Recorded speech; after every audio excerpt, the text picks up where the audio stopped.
माता आदिशक्ति, परमपिता परमेश्वर, सभी देवी देवता, पूज्य माता पिता और गुरुजनों को सादर प्रणाम। भाइयों और बहनों नमस्कार। प्रिय बच्चों को बहुत सारा आशीर्वाद। माता आदिशक्ति आप सबको सुखी, संपन्न और वैभवशाली बनाए।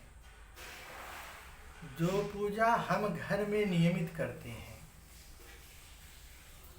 उस पूजा का हमें पूर्ण रूप से फल मिलता है या नहीं मिलता है, और पूजा किस तरह से करें तो उसका हमें पूर्ण फल मिलेगा। जिस तरह आप पूजा करने के लिए रोज अपने घर में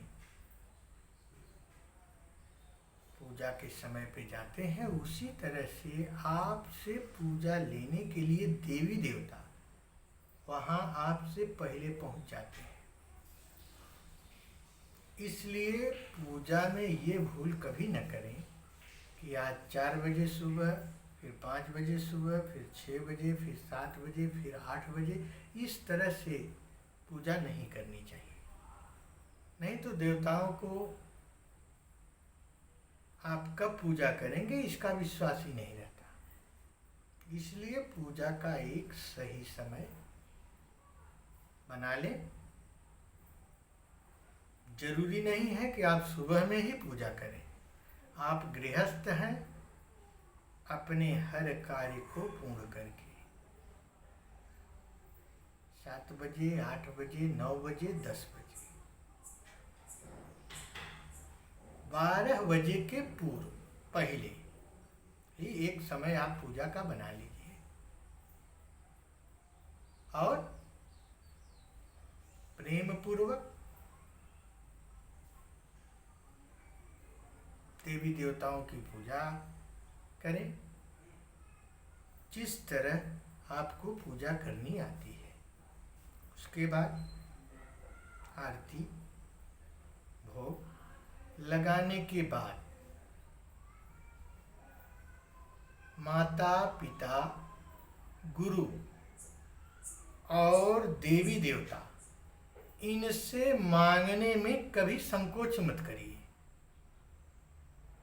कि यही ऐसे हैं जो आपको हर तरह की सुख सुविधा संपन्नता प्रदान कर सकते हैं। इसलिए इनसे मांगिए और नियम से पूजा करें और अपने माता पिता की सेवा करें। वह भी एक बहुत बड़ी पूजा होती है और नियम पूर्वक पूजा करने से आपका घर मंदिर बन जाता है और मंदिर में सब अपनी मनचाही वस्तु मांगते हैं। तो जब आपका घर ही मंदिर हो जाएगा तो फिर वहाँ किस वस्तु की कमी रह जाएगी। आपके घर में सुख सुविधा संपन्नता परिपूर्ण ढंग से उपलब्ध हो जाएगी और आप अपने आप में एक गृहस्थ सिद्ध योगी बन जाएंगे।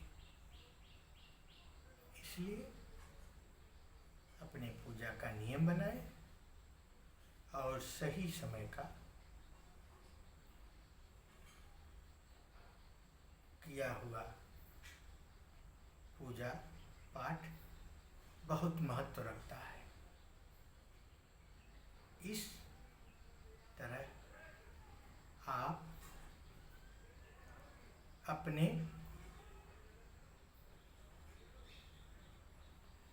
घर परिवार, गांव, देश और संसार के लिए ईश्वर से सब कुछ मांगिए, परंतु यह ध्यान रहे कि पहले खुद के लिए, पहले अपने लिए, फिर परिवार के लिए, फिर गांव के लिए, फिर देश के लिए, फिर सारे संसार के लिए। और पहले के जैसा यह मत कहें कि हे प्रभु सारे जग का कल्याण करें, उसी के साथ मेरा भी कल्याण करें। तो आप प्रभु के प्रिय भक्त हैं, तो प्रभु पहले आपके वचन का पालन करेंगे, सारे संसार का कल्याण करेंगे, फिर आपके पास आएंगे। इसलिए पहले अपने लिए, फिर अपने परिवार के लिए, फिर गांव के लिए, फिर देश के लिए, फिर सारे संसार के लिए मांगिए। इस तरह से आप सुखी, गांव सुखी, देश सुखी, सारा जग सुखी। और यही सही पूजा और ईश्वर के देने का विधान है। आप उनसे क्या क्या मांग सकते हैं उतना मांगिए। नमस्कार।